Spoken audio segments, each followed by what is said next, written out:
Good afternoon. I'm Carol Pfeiffer, if you don't know. The COVID has also changed my hair. It used to be dark. So I was chaplain there from the summer of 2011 to February 2014. Some of you will remember me and others not so, as you came probably after I left. I will be talking about my time in this pandemic. Many of you were on lockdown. We outside of Timbercrest locked ourselves down. Needless to say, I have watched a lot of videos and read and hit the treadmill when we bought one. This time has been a strange one for all of us, trying to keep our sanity, hope, and faith. Early on, I approached our pastor, Dennis Beckner, and asked what he thought about my sending out daily devotionals to encourage folks. I'm one of the visitation pastors at our church. Thus, he thought it was a great idea, and so with his blessing, I began on March 19, 2020. It became my pandemic mission, so to speak, with his blessing. And so I sent out a daily devotional, thinking it would be a few months. A few months? Little did I know I am still at it. I enjoy doing it, and so I continue. It really isn't a burden. Like I said, I really enjoy it. It encourages me as well as I hope it encourages the hearers and the people I send to. My devotions are, as I said, sent out daily, not just 5 days a week, 7 days a week. I send them to our church's Google group, and then I have a second batch that I send out to family and friends. The devotions have varied since I started sending them out. Being a retired pastor, I have loads of resources. Some of the devotions are from my devotional writings that I personally wrote. Some are taken from homiletic illustrations, of which I have a subscription. Some are paintings that I use and add comments about the painting. Some are from sermons.com, another pastoral subscription that I have. Whatever I use, I cite my resources. I use YouTube for the songs that I add. I don't always use a song, but as time has marched on, I do. I try to have them relate to the devotional illustration that I'm using that day, but it doesn't always work out. Sometimes it takes me quite a bit of time to find just what I want. I have some different artists whose music I like, and so I've used them quite a bit. Mostly it is hymns or contemporary Christian music. I will use some humorous illustrations, some children's things, some thought-provoking, some hopeful and encouraging. I try to cover a range of emotions and theological issues. My process has gotten better, I think, as time has gone on. I have a running list of devotions that I use with date, title, music, and other identifying criteria, basically for my use. I have saved the devotionals on my computer.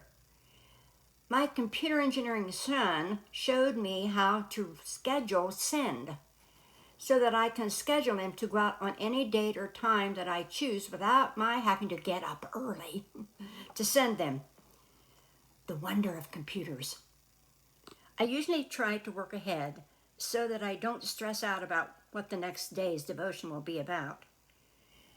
When we went to Canada here in August for our supposedly 50th wedding anniversary, it ended up being our 51st since Canada was closed down last year. We went on a fishing, we went to a lodge in Canada, Ontario, Canada, catch and release. So it wasn't quite the fishing that we're used to, but it still was fun. Our kids had planned it and paid for it, and so we were all there. Most of us, of our children, were there, and our little granddaughter, Ella, was there, and she was a delight. So the schedule to send was so helpful. I didn't have to worry about the Wi-Fi at the lodge, whether it was going to work that day or not, because it was going from my computer at home. By the time you see this video, I will have sent out 592 if I counted correctly. Since I made this my pandemic mission, you might want to think of what you have done or can do to have your own pandemic mission. For instance, you might put an encouraging note on your neighbor or friend's door, or send a card to someone within the community or outside. A phone call is always good, and you most likely have done that. You can always pray over the phone or write a prayer and send it to someone. Depending on your restrictions, you may have already done that. You can always get together and share your joys and concerns. Find encouraging and hopeful articles to share with another. And of course, sharing the scriptures that encourage you is another thing that should be obvious.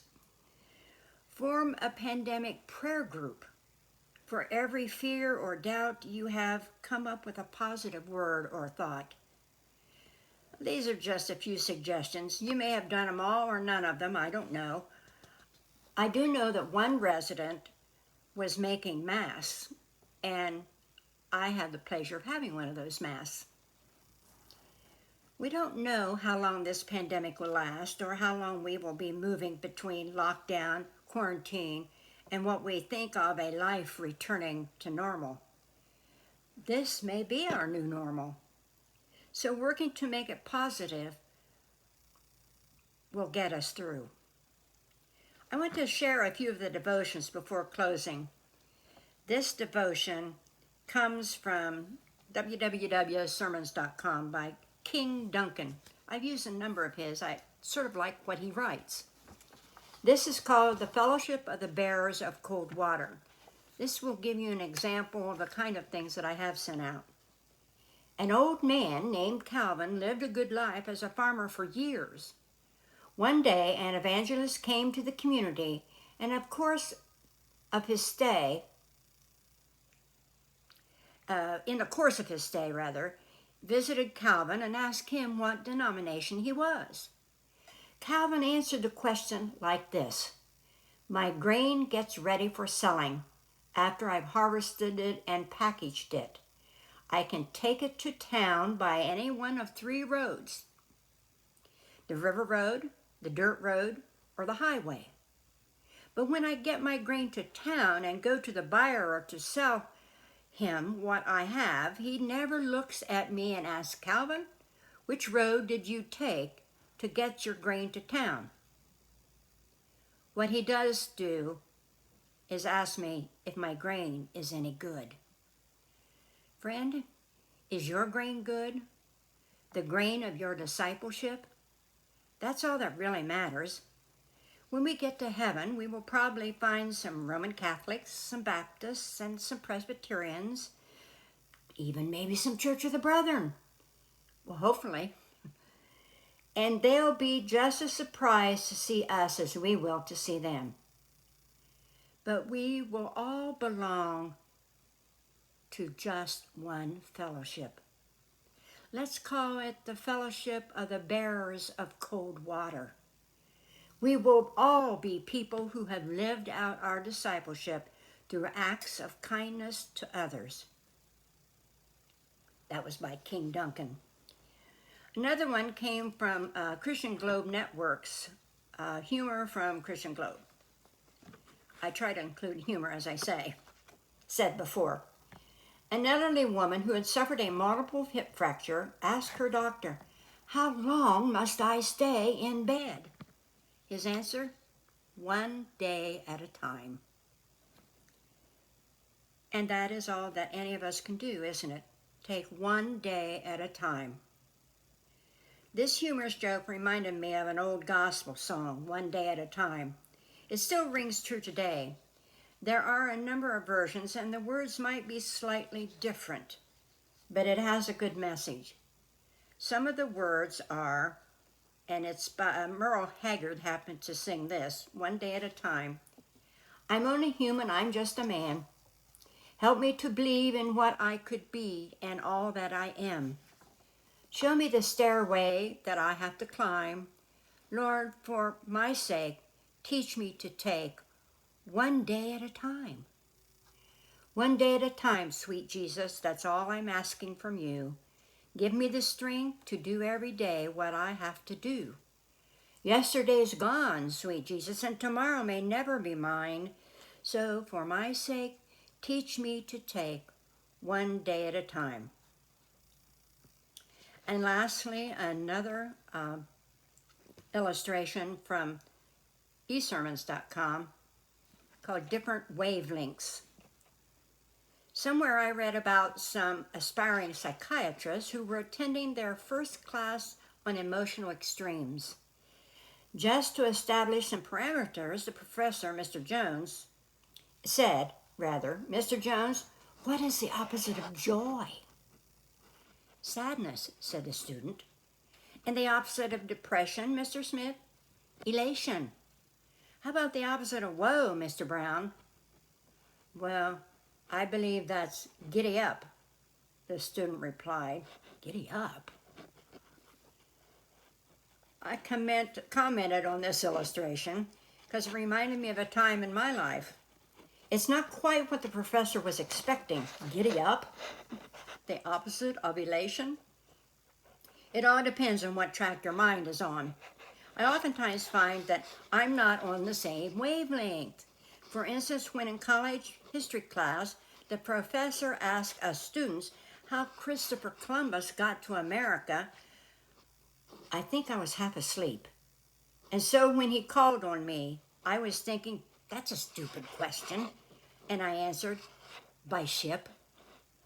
He burst out laughing. Well, needless to say, I was embarrassed because I wasn't paying attention. What he meant was, what route did Christopher Columbus take? We are like the disciples who didn't quite get Jesus' meaning and who are always asking questions. Perhaps they were daydreaming and didn't quite listen. Jesus was actually teaching them in a new way, so to speak.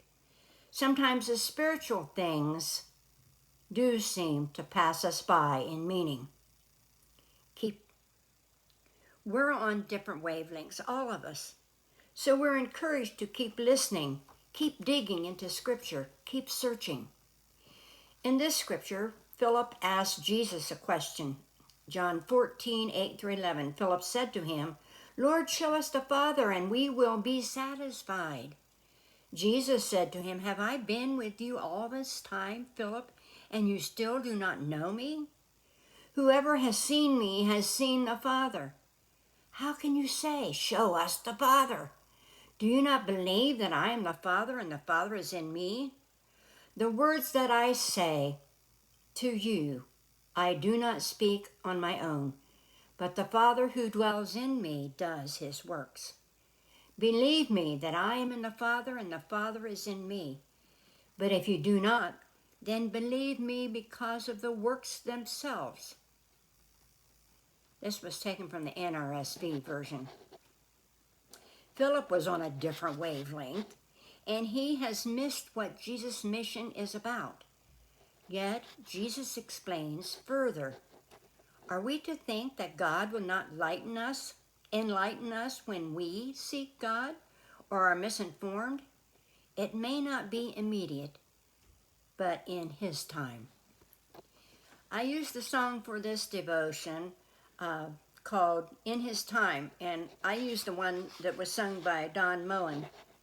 The words are this: in His time, He makes all things beautiful in His time.